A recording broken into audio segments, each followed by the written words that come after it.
That's the Christmas tree. We got a Christmas tree, expensive Christmas tree. Oh, did you guys do the real one or did you go fake this year? We did real. We got. I'm such a sucker. I'm just and those. I always feel like those Christmas tree people are kind of like the fireworks sellers. Like once a year they come out for like these 3 weeks, and they're like such good salesmen, and they make like a killing, and then they go back into hiding for like 11 months.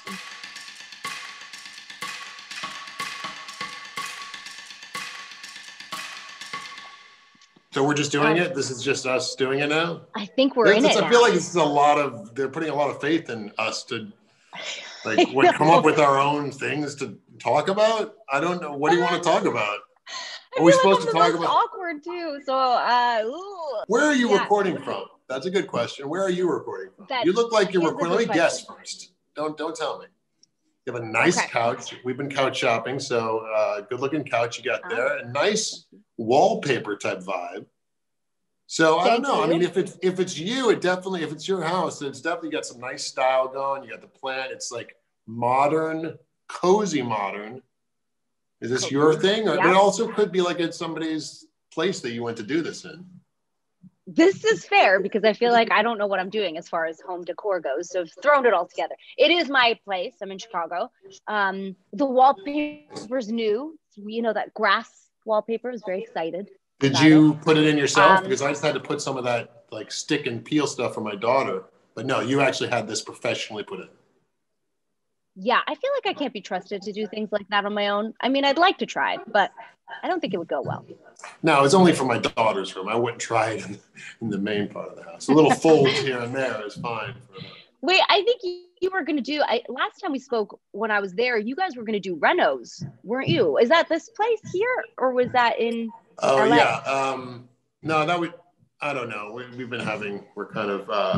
been on this remodel thing in LA for a couple of years. I'm awful at it. I'm always feeling like the people I'm working with are taking advantage of me, and then I'll leave them, and then like the next day I'm like, oh, I miss them. Why did I get rid of them? And I don't like the first time.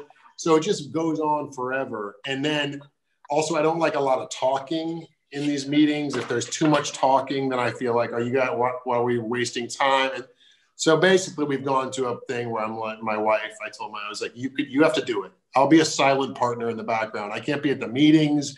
I can't know what's good. Cause then I'm up at night, like pacing around, feeling like something's not going on. Anyways, that's LA. And here we actually just moved back into the same set of buildings or brownstones that are owned by this church in the West Village that we lived in, where we lived 10 years ago when my daughter was born. So it's really fun where we can see into the little school in the backyard. And it's the first time we've kind of feel like we've made a home for a long time. And the kids are kind of enjoying it. The kids are sort of bummed to be here because they're not with their friends and stuff. Usually I fly back and forth. And so, so that's Brian. That's the Christmas tree. We got a Christmas tree, expensive Christmas tree. Oh, did you guys do the real one or did you go fake this year? We did real. We got, I'm such a sucker. I'm just and those, I always feel like those Christmas tree people are kind of like the fireworks sellers. Like once a year they come out for like these 3 weeks, and they're like such good salesmen, and they make like a killing, and then they go back into hiding for like 11 months. Okay, so on working within the wolf world, what do you think about working within the wolf world there? I was bummed that we didn't get to finish those episodes of the show. That was me too. That was a big bummer. Yeah, me too. I was really sad. And when everything kind of started happening again, I was like, so, Rick, can I come back? Yeah. He's like, that's gone now. We're filming amid a pandemic. You can't. It's over. I was like, it's over. But yeah, it was so cool. So much fun. I mean, you guys were all amazing. Just welcome me in. I felt like I was one of the team. Truly though, like you guys were just so lovely. It was really fun. We have a pretty cool, pretty mellow group of people. Yeah, you guys were all mellow. Everyone was chill.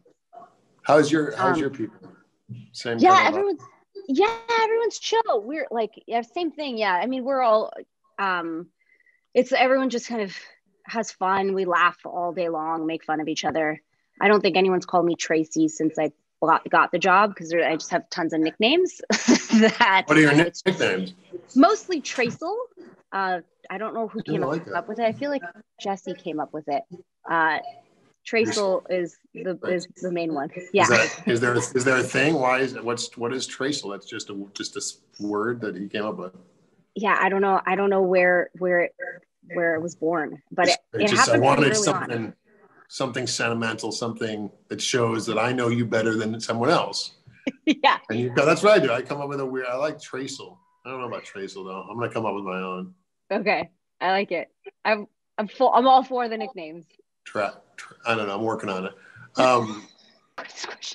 When did you guys start up again? Did you guys go right in October, or did you guys are you guys going right now? So we're like on episode. I think we're finishing episode 4, and we just aired episode 2. So we're like right on our own tails. So that whatever that has been, and we're taking I think 10 days right now to shoot episodes, which is we usually take I believe 8.5 or something like that. Yeah. Are you guys? What about you?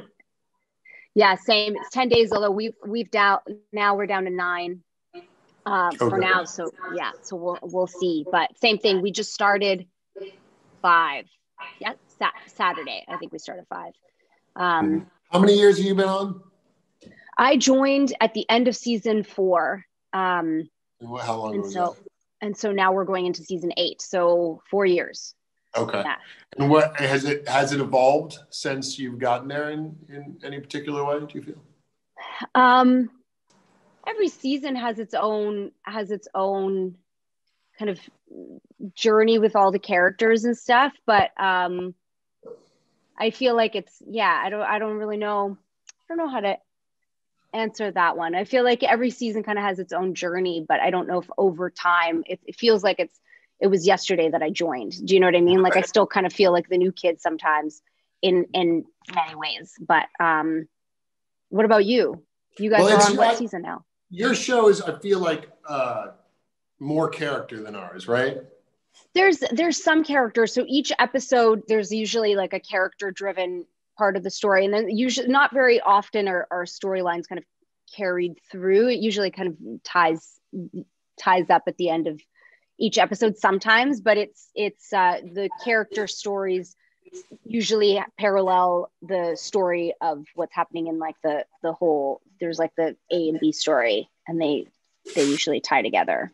The B okay, they're usually tied together. So yeah, a criminal, whatever the case is why they're telling the personal story. It's like you can relate to it in some way. There's like it'll be like a certain character will maybe be attached to this particular story. I feel like almost always the storylines, the character stuff that comes up in ours is because it's connected to the plot. And I feel like you guys have some beeline storylines that are just a character thing. Is that true? I feel like it's usually tied into the story. Like it's like there's like there's the like the story of the week, and then it'll usually tie into one of the characters. That is a hard question to answer then, because that is that's in the DNA of Dick's world. He wants these shows to feel timeless, and he wants them to he wants them to feel, the audience to feel really comfortable that they're coming to the table and they're knowing what they're going to get. And so it does hide those evolutions and make them kind of subtle. Cast changes obviously are big ones, right, that sort of fundamentally change what you're seeing on the screen. But in its core, our show stays what it is, and that's why it's a show that can be around for 20 years, like Law and Order, if it wants to be, or if the audience wants it to be. Right. And I think it's also, and then people can jump in and out of it, like you're not following, you don't really have to have seen, all the episodes to understand what's going on. You can watch them at a different time, which I think is also probably quite helpful to just like stream whatever. All right. By the way, I wanted to say, excellent choice on the hiatus Instagram reading the story. Yeah, like that. What a great idea, though. I mean, I feel like throughout all of that, I was like, I don't know, I just hiatus. I was like, I'm gonna play video games, and but you read stories. It was great. I did read the story, and there was a few people. I mean, I get a lot of views on it. I don't really know how to read that stuff, but then eventually I was like, oh, there's only a very select few that actually watch these entire chapters, but those people, I really appreciated it. There's some people over places, and they tweet, they message me that I've been working all night at the hospital. This is really nice. So that felt cool. And I did enjoy it. It was actually one of the only things during that time that I was kind of doing separate from trying to keep my kids together and keep that part of life going. And so I did actually enjoy it. I never finished the Little Women, but you didn't finish? I didn't finish. I got about halfway through. I mean, it's a lot. It's a lot. Also, with the Wi-Fi and the Zoom thing, trying to download these things. I'm sure there was a better way to do it. I'm not a technical genius with that stuff. So, but thank you. Yeah, that was yeah, and I feel like you should do a reading on like Audible. Like you should be the guy that reads the book. I do on Audible. You do? Mm-hmm. I do, yeah. I listened to it. Yeah, like I've done a bunch. I did a bunch over the summer. But like, I had you did a bunch, meaning you were like voice of it, or you? I listened. No. I'm sorry. Oh. I listened to a bunch. Like I listened to a bunch of books because I don't know. While you're driving Los Angeles, you're in your car a lot or whatever. You can do. Totally. I do some podcasts, but it's good. It's a great way to read these days. But the actual job of reading, I have some friends who do it. It's apparently I did it once. I always thought I was gonna be great at it. Like I would read whatever, and then I did. But I always imagined kind of like mumbling it to the can low and just sort of pensive, and then when I actually did it, that's not at all the thing. Like it's very important to be very clear with each of the words, and it was exhausting. Right. I have some friends who do it. It's a real talent to be able to do that. It also I thought this was a message from our people, but it was actually a notification from like some game my son plays about planes. It was like, come visit us. So I was like, oh, what are we talking about now? Anyway, that would be cool. It's not really, anyway, the point is it's a hard kind of it takes a lot of time, I think, reading. But I do I love the voiceover stuff. I'm always trying to get in that game. Got a couple of those things. I was in Frozen 2. No big deal. Only made like 7 zillion because of me. Whoa, that's awesome. It was fun. Yeah, but those are hard to get, man. Those voiceover things. I had an Advil for about 8 years. That was sweet. You go in once every 6 months, and and I'll do whatever they say too. They were like, "Could you shout it?" And I'm like, "Yes, I will." I'll do that. Yes, indeed. I will do that. I want to do a mocap. I would love to do a video game, like a motion capture video game character. I auditioned for a couple. Like and with the blue dots and stuff? Yeah. I mean, I love video games and I play a bunch, so I would definitely get into it, but those are tough to get too. I've played a bunch of stuff. Right now I'm back into Destiny, which is, it's quite nerdy, but in a great way. You like travel between different planets and it's like adventures. But I've played, I really like God of War, and the Uncharted series are my favorite. I usually like ones where it's more of like a story, so you kind of start and you adventure. Like Uncharted's fun because you go like relic hunting and it's pretty fun. God of War deals with the Greek gods, which of course I'm totally into all that with all my Greekness. So it's fun, but right now I'm into Destiny is the short answer of it. Very, very fun. I do some every now and then. Every few years I kind of delve in. There was one I loved. I even did it twice, I think, but it wasn't as much of a game as much of a choose your own adventure a little bit. You still move the characters around. I'm trying to remember the name of it, but basically it was a time when there were where there were robots that were like maids and stuff like this, and then there was an uprising, and it was really cool. The characters are great. Each chapter transferred to a different character, and you got to control the characters. Sometimes you were, one of the robots. Sometimes you were a cop hunting the robots. But it was very immersive. If I can't get through a challenge twice, I am done. No, I don't have time. Yeah, no, I can't be bothered for the whole thing. So this is the level I feel like of nerdiness. And again, I mean nerdiness in the best way. I mean it as a compliment. But in Destiny, my brothers and I and a bunch of our friends will play, and you need 6 people to do it's a raid. So you have to get 6 people. There was only 4 of us playing, so you have to like recruit other people to help you. And the raids will take 7 hours.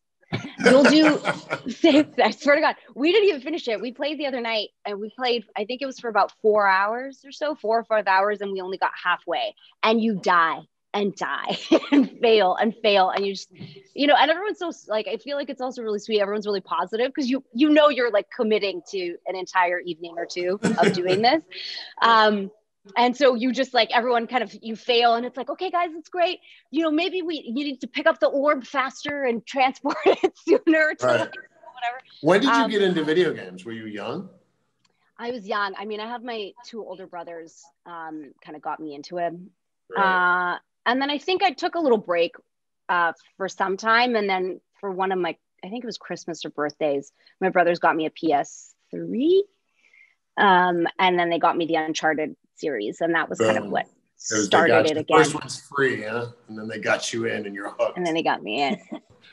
Anyway, let's talk about how we got into the Dick Wolf world. I think Dick had seen a show I did called Kidnapped, where I was a detective. It was the first time I played, like that kind of role of for some reason, I was very surprised. I never considered myself, somebody who, could carry the character,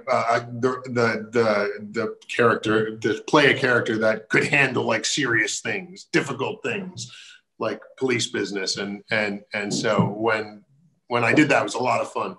Anyway, so he asked me to do that, and I remember at the time they were offering me some deal or whatever at a network, and so whatever you call that, a deal or something, like, oh, we'll offer you some shows and whatever that, I don't know what it's called. Yeah. And then Dick came around and asked me to do it. And it was an interesting thing because I'd never actually seen the show. The show had begun like pretty much the same year I started my acting career, like, 17 years before. And I don't know, it felt like fun to be a part of it and to, try to bring something new to it. And so, yeah, that became a really good experience. I got to work with Anthony Anderson and the whole cast, but Apatha and Jesse was still there. And then, after that ended, I did a series of suburgatory comedy on ABC. I did some streaming stuff, which that's the world we're in now, which is like, you get to do 6 to 12 episodes a season. And there's like a year in between each season.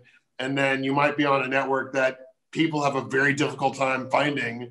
And so when Dick called again and the idea of being on a show that was just here, solid. Also, the thing about those streaming shows is oftentimes, because there's so much content, oftentimes it's a little like the Wild West. And there's not one leading, force within the creative team. And so it's inspiring because you're fighting for something, but it's also exhausting. And sometimes it feels like energy that doesn't need to be, wasted. And so yeah, he called me about this and I was really excited about, doing this kind of, leader of the war room type vibe. And so that's how I got back on this. How about you? That's awesome. And you're a beast too with those those war room monologues. Whew, they're fun. They're fun. Yeah. I go to work, I don't even sometimes, I have to try to remember what episode I'm in because they're similar and stuff, but we're always trying to make them fresh. And it always feels like a challenge, you know what I mean? And it feels like a challenge to, like, it could be really bad, you know what I mean? Yeah. And maybe sometimes it's not perfect, but, the challenge of making it really good is always like, wow, that turned out really cool. And it felt really kind of active and alive. And so I still get excited about going in and doing a day of those scenes. Yeah, that's awesome. Yeah, don't tell anyone, but like a lot of the other cast, they don't like those scenes. They're like, great, I get to come and sit and say like one line and watch you walk around me. Like, but you know. That's so funny. I auditioned I had auditioned for a couple of the other Chicago shows. I think I had auditioned for Fire once. I was telling Derek that I should send him the self-tape, but I did a version of the audition and I sent it to my managers to make them laugh because I really wanted the job on Fire. And I ended up dressing in my audition. I was dressed in all Chicago. I had like a Chicago.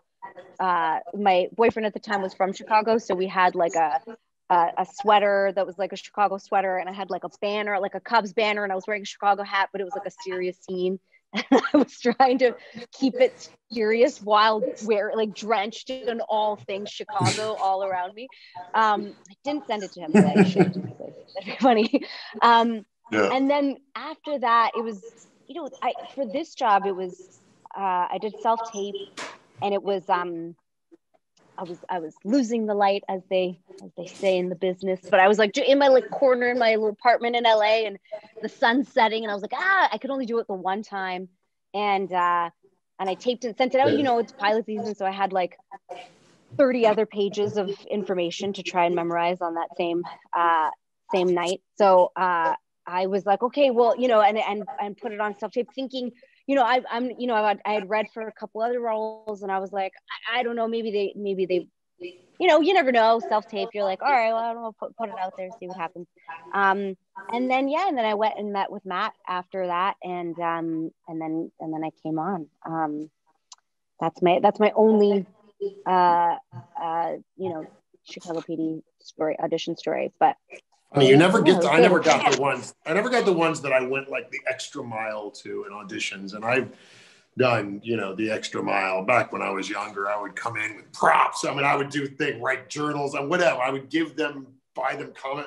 It was like years of trying to convince people to give you jobs, and none of the ones where I went that extra mile to prove my dedication. All of those were like immediately I was out of the running because nobody wants somebody who wants you that bad.